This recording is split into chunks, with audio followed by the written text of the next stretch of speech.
Um colega, eu não me lembro quem, compartilhou com a gente, não sei se foi aqui na TV ou se foi na igreja, que o filho dele, de 5, 6 anos de idade, chegou em casa e falou: pai, o senhor nunca vai separar da mãe, né, pai? Aí ele falou: claro que não, filho, o que aconteceu? Ele falou: não, porque lá na minha sala, a maior parte dos meus colegas são filhos de pais separados. E aí o menino de 5, 6 anos fez essa leitura já com uma percepção muito aguçada, né? Já cria esse problema na mente dele, né? Bom, finalizando aqui essas participações que chegaram para a gente agora, a Simone quer registrar, ela de BH, ela quer registrar que ela recomenda, ela foi ao encontro, ela disse que estava muito machucada, ferida, e ela foi ao encontro esse final de semana, foi curada e ela entende que é muito importante. Então está aqui um registro, um testemunho de cura, de libertação que quer ser estendido a todas as outras pessoas. Alguém que não disse o nome, mas tem aqui o telefone, é de Belo Horizonte, disse: estou passando por um conflito grande, estou servindo na igreja, mas eu sinto que estou fazendo isso com a motivação errada. E sim para suprir uma solidão que eu sinto. Estou morrendo, eu preciso de ajuda.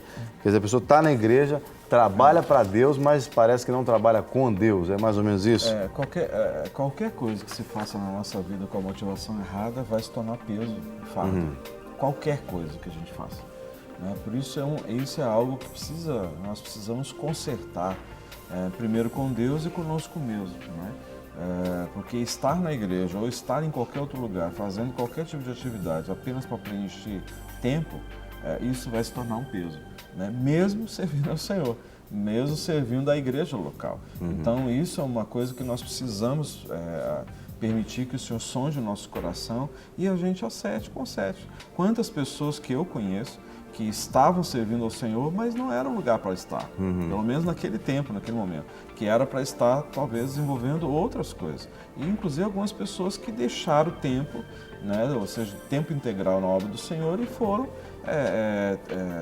concluir seus estudos fora, foram fazer algum outro tipo de curso, um pós, alguma coisa, até mesmo para trabalhar no mercado que nós chamamos secular, que essa palavra é errada, mas, ou seja, fora das quatro paredes da igreja. E isso não é problema nenhum.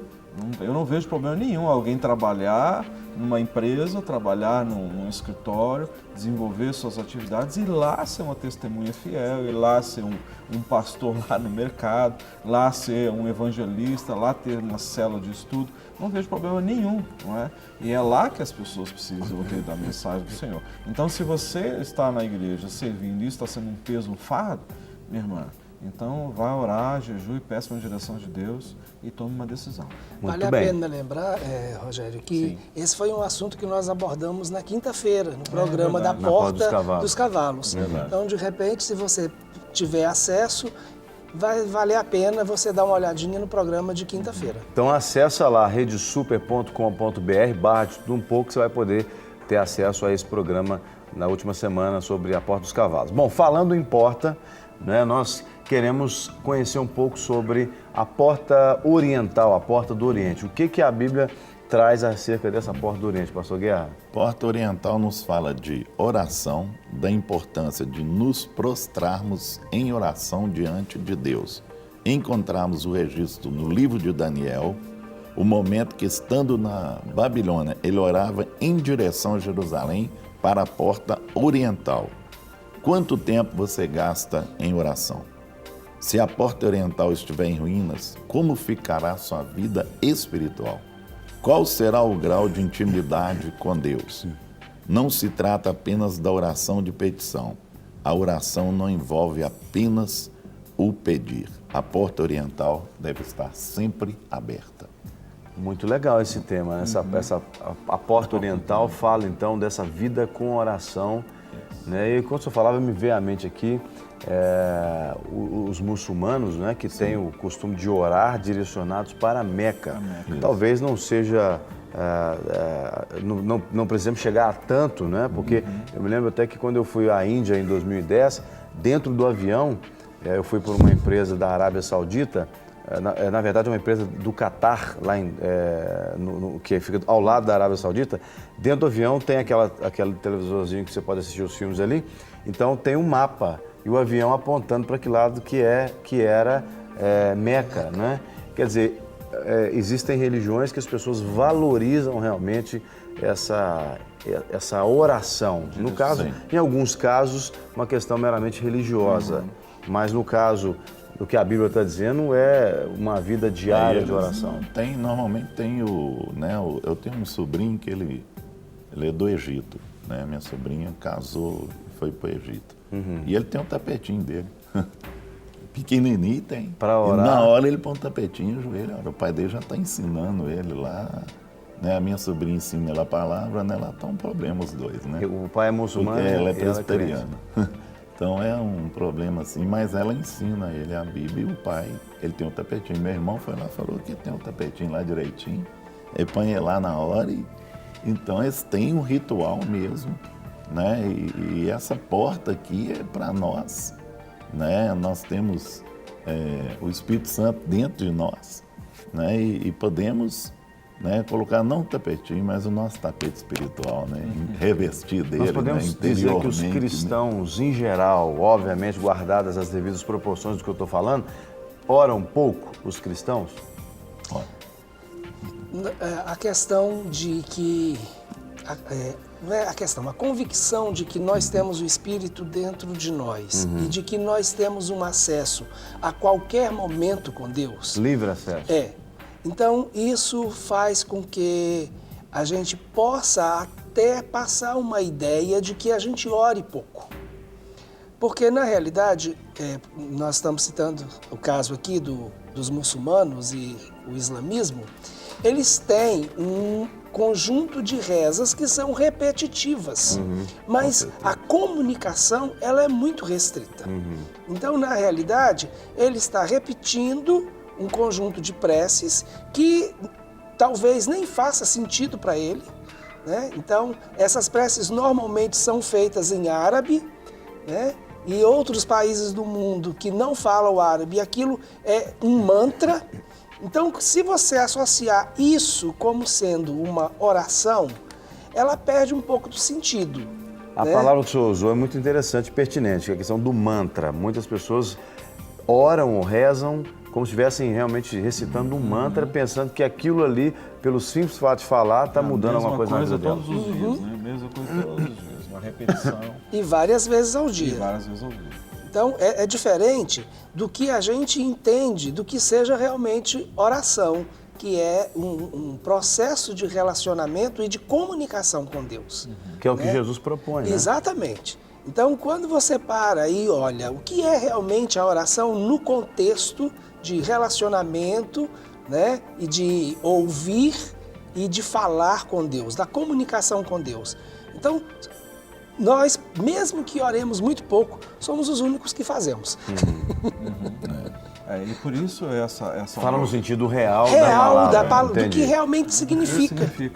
Então, por isso que essa porta ela precisa ser restaurada, porque é uma área, podemos dizer que no geral, é uma área deficitária, é uma área extremamente aquém daquilo que se poderia, vou usar essa expressão que não é a melhor, mas se conquistar no aspecto do mundo espiritual em Deus, naquilo que a igreja deveria se posicionar, ou seja, então é por isso essa questão de restaurar essas portas, porque na realidade Neemias viu que essa era uma porta que estava caída, os umbrais estavam completamente destruídos, né? E precisava ser restaurado. Então, dentro do nosso contexto hoje, a nível de Igreja Batista da Lagoinha, nós estamos vivendo o ano da restituição. Cremos nisso, oramos por isso, né? E que já nós temos visto muitos testemunhos de pessoas já experimentando restituir em várias áreas,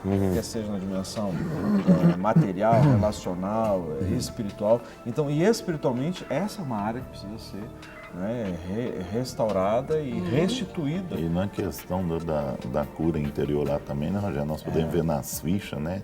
Normalmente a pessoa que está detonada ou está com problema na área de cura e tal, essa porta destruída.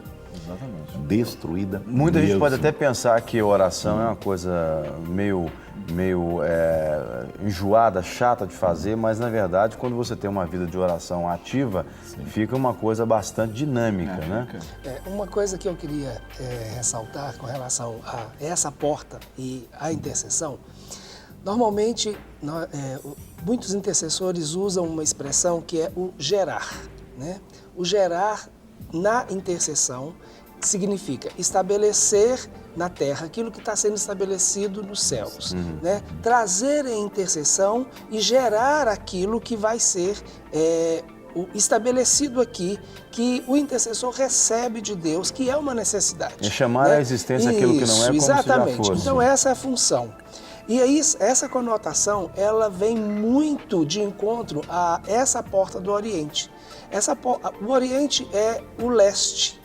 E é do leste que vem a própria mudança do calendário. Isto é, o nosso calendário, ele vem, se movimenta, o fuso horário no mundo, ele vem de leste para oeste. Então, o novo nascer, ele vem do leste. E isso tem muito a ver com aquilo que nós vamos gerar. O que nós queremos gerar? Nós queremos gerar o novo. Então, essa porta aberta para o novo, para aquilo que vem de Deus, como o novo para a transformação, ela tem que ficar aberta. Uma outra conotação muito interessante com essa porta oriental é que, no sentido que o sol vem do leste para o oeste.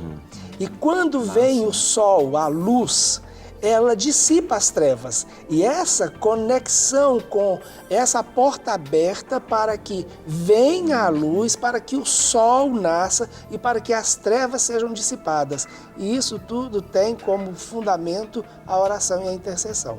Então essa visão de trazer o novo e essa visão de caminhar dissipando as trevas tem tudo a ver com a localização dessa porta oriental.